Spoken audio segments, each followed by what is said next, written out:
I'm very excited by these two mystery pin boxes I have today. These are from the brand new Tiny Kingdom mystery pin set. I have one box from Disneyland and one box from Walt Disney World. There are a number of shared pins, but each set does have some own exclusives. This is branded as Series 1, so I'm assuming they're going to continue on with multiple series in these tiny little pins. And there's a number of pins that are actually kind of Christmas themed, so I'm guessing they've released them now because this kind of Series 1 sort of holiday-ish. But otherwise, these are basically like cute little tiny park icons. I do not have this, but they also released a matching little map banner, and you can use it to display these pins on. So I guess the fun thing about these mystery pin boxes is that they each contain 3 random pins, different from the typical 2 pins that come in these mystery pin boxes, and that's because these are so dang tiny. I'm curious to see what they're actually like in person, but from what I've seen online, some of these are about the size of a Mickey rubber pin back. I'm not the biggest fan of tiny pins just because, you know, they're just kind of tiny. And so obviously there's like less detail you can show on it, and basically the smaller a pin is, the smaller the dimensions are, the cheaper it is to make. But even though these pins are small, they do still look like they have a lot of detail to them, so I'm hoping that the quality will actually be okay. But we're going to flip this around and do full POV style for this opening, mainly because these are so small and we're going to need to get up real close to the phone camera to catch them. Okay, so we have our Disneyland and Disney World mystery pin boxes. They overall are super similar, but it's nice that there are some exclusive differences between the coasts. On the bottom, it does say that this is a limited release set, and each box retails for $19.99. However, I got this Disneyland box on eBay shipped for like less than $16. So I don't know how that worked out, but I won't complain. So this is actually a pretty large pin collection series. Each coast has 24 available pins. However, a number of those pins are crossovers, and each box has 3 randomly selected pins. So you can see all the options that are available for the Disneyland set and the Walt Disney World set. It's kind of weird how they've laid this out, but all of the Christmas and holiday themed ones are shared pins between the parks. Then there's a few other shared pins like Buzz Lightyear, the Zurg Z, Jungle Cruise, the ear hats. But there are some exclusive icons like the Matterhorn for Disneyland and the spinning camel from Aladdin's Flying Carpets at Disney World. Now, I really am here for one thing and one thing only, and that is Sonny Eclipse from the Walt Disney World set.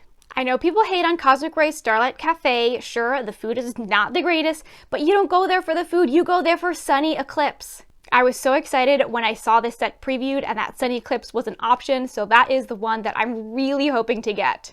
Otherwise, I really do like the cute little Mickey candy apple. All the Christmas ones seem pretty nice.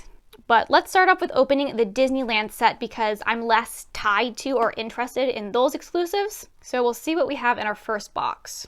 So we'll get the top opened up here. Oh, and inside it looks like there's actually a map of the series, which is kind of nice. So we'll see what this is.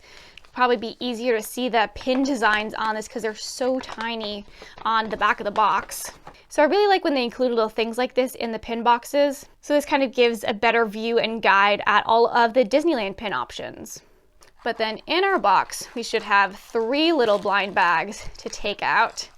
So let's see, I think there's one more in there. So these definitely, just by feeling them, they are very tiny pins, but this is the Tiny Kingdom mystery pin set. So we're going to start off with this one, and as always, we got the scissors to open them. So our first Tiny Kingdom pin, ooh, this looks like the Peter Pan clock tower. So this is very tiny and very cute. You can very easily see the Mickey pin back for scale on this. So there's a teeny tiny silhouette of Peter Pan standing there on the clock. But I really like this one, and I'm really happy with the amount of detail that they can get on a pin so small. So I was just curious on the back, there really isn't much that they can fit on it. It does have a stamped limited release and copyright Disney and China on it, but obviously no room for any pin trading logo or a year on it. All right, we'll next move on to this second Disneyland pin. And this one is the Sword in the Stone. So just like the first one, this one is really, really tiny, but another design that I do really like. So I think with these so far, they would be really cool if you decided to collect the whole set and wanted to put them all on the map. I'm at least probably going to sprinkle them throughout my attractions pin collection. But this is like so crazy tiny, but they still did manage to get that limited release stamped on the back. And you know, technically there still is the Mickey waffle pattern. All right, we have one final pin from the Disneyland box. We'll see, I would hope this would be like a holiday pin so I can get some of those. Ooh, and my luck is here because this is a super adorable little Mickey wreath. This is super cute. I really enjoy this one. It's kind of funny that as you can see, there's only one pin post on it and it just goes through one of the ears. But because the pin is so small, it's not like it's gonna have much weight and really need 2 pin posts. I think that this will work nice in with my Christmas pins, and I can kind of put it in as like a little filler, because when you're putting pins together, sometimes you have just like a little bit of space and you just need a little tiny pin to put in there. And this will serve that job. So now we can move on to our Walt Disney World mystery pin set. And I'm assuming there will also be a matching corresponding map in this one. So we'll take that guy out first. And so there we have the Magic Kingdom version to this map. I will say it's kind of weird how some of these pin designs are organized on here, because otherwise they're kind of sort of located in the lands that they're at, but then like the Christmas stuff and random like ear stuff is just kind of sprinkled around. So it's not like quite a map, and the master guide is slightly weird organization, but still better than nothing with these. But now out of this, we can take out our 3 tiny little blind bags. We can get them out. There's still one more in there. Okay, so I'll start off with this guy. I have 3 chances to try and get Sonny Eclipse here, so we'll see if I can be like really lucky with this pin unboxing. So our first pin here, oh my god, it's Sonny Eclipse.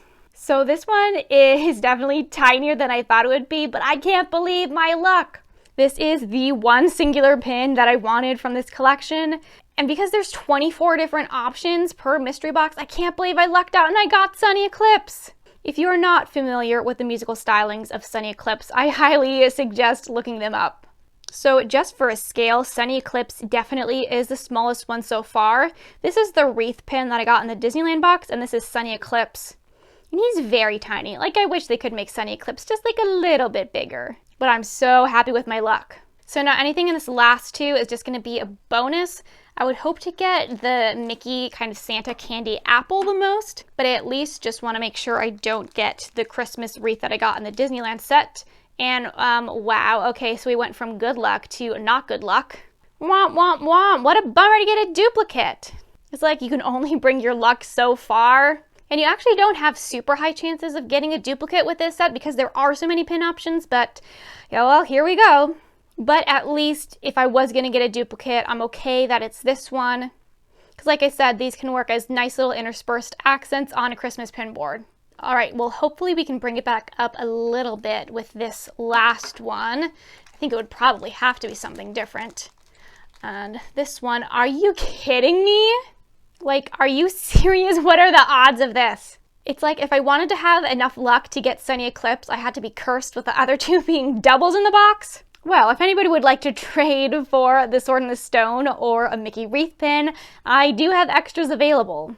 Well, I thought I was so lucky getting my Sonny Eclipse pin, but then the luck very quickly turned around. And it's not even like these are the boxes from the same park. 2 doubles out of 6 pins with boxes and sets from 2 different parks. But I guess that's the price you gotta pay for happiness. And just if you need an orientation for scale, here is like an average open edition Disney pin. So you can see just how tiny these guys are. I really like the size of this Peter Pan pin. I'm very happy with that.